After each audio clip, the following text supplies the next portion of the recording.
இது ஃபர்ஸ்ட் மலேசியாவின் செய்திகள் உங்களுக்காக.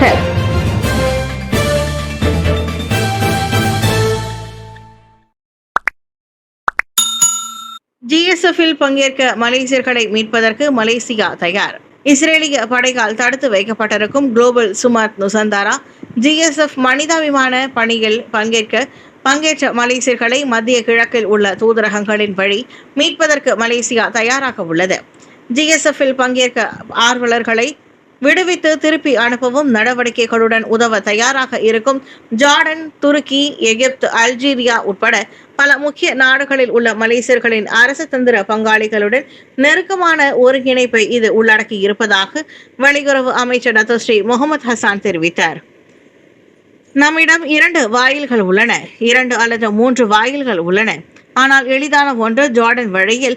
ஜோர்டனிலிருந்து கிங் ஹுசைன் நுழைவாயில், அங்கிருந்து நாங்கள் அவர்களை அமானிலிருந்து டோஹாவிற்கும், டோஹாவிலிருந்து கோலாலம்பூருக்கும் அழைத்து வருவோம், அல்லது அமானிலிருந்து நேரடியாக கோலாலம்பூருக்கு அழைத்து வருவோம் என்றார் அவர். இஸ்ரேலிய படையால் மலேசியர்கள் விடுவிக்கப்பட்டவுடன் அவர்களை நாட்டிற்கு அழைத்து வரும் செயல்முறை சுமூகமாக நடைபெறுவதை உறுதி செய்வதற்காக தளவாட உதவி மற்றும் தூதரக கண்காணிப்பு உள்ளிட்ட அனைத்து ஏற்பாடுகளும் செயல்படுத்தப்பட்டுள்ளதாக அவர் குறிப்பிட்டார். மாணவர் மரணத்தை தொடர்ந்து ரக்பி போட்டியை ரத்து செய்ய கல்வி அமைச்சு முடிவு. வெள்ளிக்கிழமை பேராக் ஈப்போவில் ரக்பி போட்டியில் பங்கேற்ற மாணவர் ஒருவரின் திடீர் மரணத்தை தொடர்ந்து அப்போட்டியை ரத்து செய்ய கல்வி அமைச்சு முடிவு செய்துள்ளது.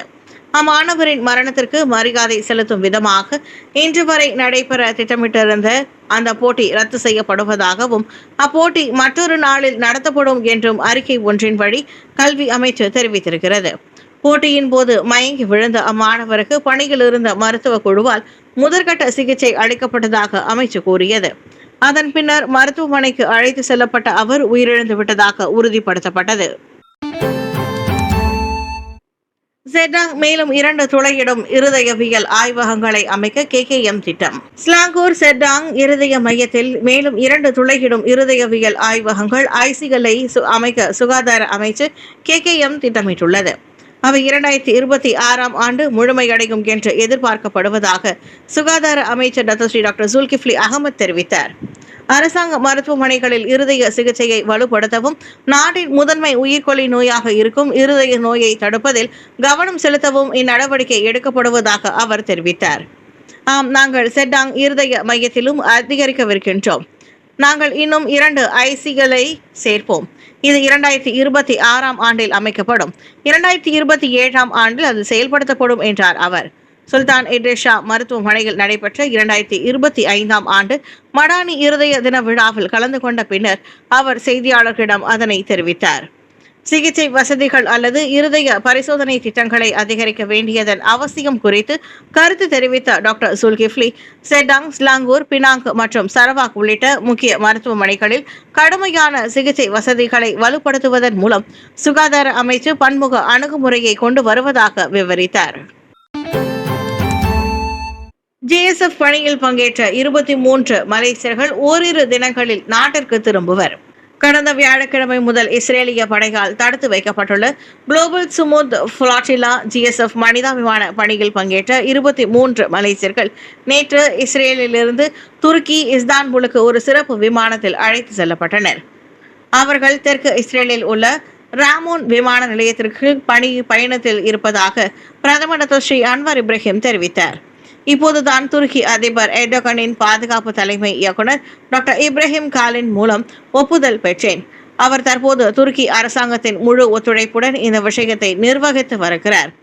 அன்காராவில் உள்ள மலேசிய தூதர் மற்றும் தூதரகத்துடன் ஒருங்கிணைப்பதற்காக தற்போது அன்காராவில் உள்ள மலேசிய புலனாய்வு தலைவருடன் நான் கலந்து ஆலோசித்த நிலையில் இஸ்ரேலின் கடுமையான மற்றும் கொடூரமான நடவடிக்கைகளால் ஏற்பட்ட அதிர்ச்சி மற்றும் அழுத்தம் காரணமாக அவர்கள் இஸ்தான்புலில் சுமார் 1.5 நாட்கள் சுகாதார பரிசோதனைக்காக தங்குவது நல்லது.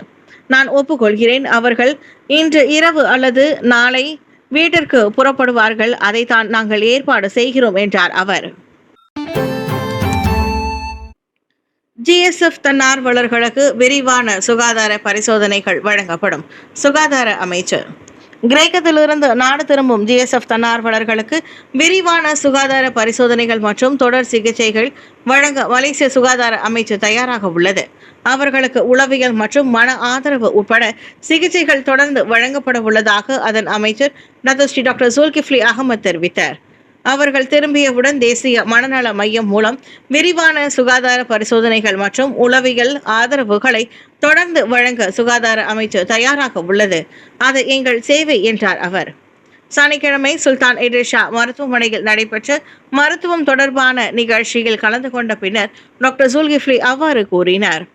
இந்த விவகாரம் தொடர்பான அண்மைய முன்னேற்றங்களை சுகாதார அமைச்சு அறிந்து வைத்திருப்பதாகவும் மேலும் சம்பந்தப்பட்ட அனைத்து தன்னார்வலர்களின் நிலைமையும் தொடர்ந்து கண்காணிக்கப்படும் என்றும் அவர் விவரித்தார். காசாவில் ஊட்டச்சத்து குறைபாடு இவ்வாண்டில் 400 இறப்புகள் பதிவு.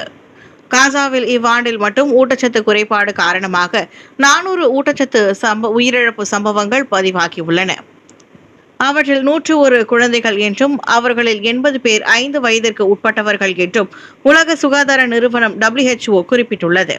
தற்போது 4 ஊட்டச்சத்து குறைபாடு நிலைப்படுத்தல் மையங்கள் மட்டுமே காசாவில் செயல்பாட்டில் இருப்பதாக WHO குறிப்பிட்டிருந்தது. ஊட்டச்சத்து குறைபாட்டை நிவர்த்தி செய்வதற்கான முயற்சிகள் தற்போது கடுமையான செயல்பாட்டு சவால்களை எதிர்கொள்கின்றன. இதில் சிகிச்சை மற்றும் உணவுப் பொருட்களின் பற்றாக்குறையும் அடங்கும். இவை இரண்டும் கடுமையான ஊட்டச்சத்து குறைபாடுள்ள குழந்தைகளுக்கு சிகிச்சை அளிக்க மிகவும் அவசியமானவையாகும் என்று WHO தெரிவித்துள்ளது. அது மட்டுமின்றி நடப்பில் உள்ள சுகாதார வசதிகளுக்கான இடப்பற்றாக்குறை சிகிச்சை சேவைகளை விரிவுபடுத்துவதையும் கடினமாக்குகிறது. காசாவில் தொடர்ந்து இடம்பெயர்வு உத்தரவுகளுக்கான திட்ட விநியோகம் சீர்குலைக்கப்பட்டு வருவதால் ஆயிரக்கணக்கான குழந்தைகளின் தடுக்கக்கூடிய உயிரிழப்பு அபாயத்தை அதிகரித்துள்ளது. காசாவில் உணவு உதவி மற்றும் அவசர சிகிச்சைகள் தடையின்றி கிடைப்பதை உறுதி செய்ய மனிதாபிமான நிறுவனங்கள் மற்றும் உலகளாவிய நன்கொடையாளர்கள் உட்பட அனைத்து சமூகத்தையும் உடனடியாக கூட்டு நடவடிக்கையில் ஈடுபடுமாறு WHO வலியுறுத்துகின்றது. காசாவுக்கான மலேசியாவின் ஆதரவு 1940ஆம் ஆண்டிலேயே வேரூன்றியது. ஹசான் சுதந்திரம் பெறுவதற்கும் இறையாண்மை கொண்ட அரசை உருவாக்குவதற்கும் பாலஸ்தீன மக்கள் மேற்கொண்ட போராட்டத்தை மலேசியா உணர்ந்துள்ளதால் உறுதியான ஆதரவை தெரிவித்து வருவதாக வெளியுறவு அமைச்சர் நதுஸ்ரீ முகமது ஹசான் தெரிவித்தார். பாலஸ்தீன மக்களின் உரிமைக்காக போராடும் அரபு லீக் உருவாக்கம் மற்றும் ஐக்கிய நாடுகள் சபையின் பல்வேறு தீர்மானங்களோடு 1940ஆம் ஆண்டிலிருந்தே காசாவுக்கான மலேசியாவின் ஆதரவு வேரூன்று தொடங்கியதாக அவர் கூறினார். காசாவில் நீடித்த அமைதிக்கான தொடக்க புள்ளி இங்கிருந்து உருவாகின்றது. மேலும் பாலஸ்தீன மக்கள் தங்களுக்கென ஒரு சுதந்திர அரசை பெறுவார்கள். 40களிலிருந்து நாங்கள் ஆதரவு அளித்து வருகிறோம்.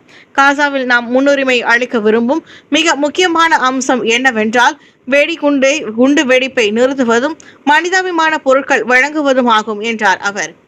அமெரிக்க அதிபர் டொனால்ட் ட்ரம்ப் முன்வைத்த அமைதி திட்டத்தை பாலஸ்தீன போராளி குழுவான ஹமாஸ் நிபந்தனையுடன் ஏற்றுக்கொண்டதாக வெளியான செய்திகளை தொடர்ந்து காசாவில் அமைதியான தீர்வை காணும் முயற்சிகளில் ஏற்பட்டுள்ள நேர்மறையான முன்னேற்றங்களை மலேசியா வரவேற்பதாகவும் அவர் கூறினார். GSF மலேசியர்களை மீண்டும் அழைத்து வருவதற்கான பேச்சுவார்த்தைகள் ஒத்திவைப்பு. கடந்த வியாழக்கிழமை குளோபல் சுமுத் ஃபிளாட்டிலா GSF மனிதாபிமான பணியின் போது இஸ்ரேலிய படையால் கைது செய்யப்பட்ட மலேசியர்களை மீண்டும் அழைத்து வருவதற்கான பேச்சுவார்த்தைகள் இன்னும் ஒத்திவைக்கப்பட்டுள்ளன. தடுத்து வைக்கப்பட்டுள்ள மலேசிய ஆர்வலர்கள் அனைவரும் பாதுகாப்பான மற்றும் சீரான நிலையில் இருப்பதாக சுமுத் நிசாந்தாரா கட்டுப்பாட்டு மையம் SNCC-யின் தலைமை இயக்குனர் டாக்டர் சானி அப்துல் அலீம் அராபி தெரிவித்தார். கைது செய்யப்பட்ட 24 மணி நேரத்தில் மலேசிய தன்னார்வலர்களில் ஒரு பகுதியினருக்கு வழக்கறிஞரை தொடர்பு கொள்ளும் வாய்ப்பு மறுக்கப்பட்டதாக டாக்டர் சானி அராபி கூறினார். 23 மலேசியர்களையும் விடுவிக்க இந்த 48 மணி நேரம் என்பது மிகவும் முக்கியமான காலம் என்று அவர் விளக்கினார்.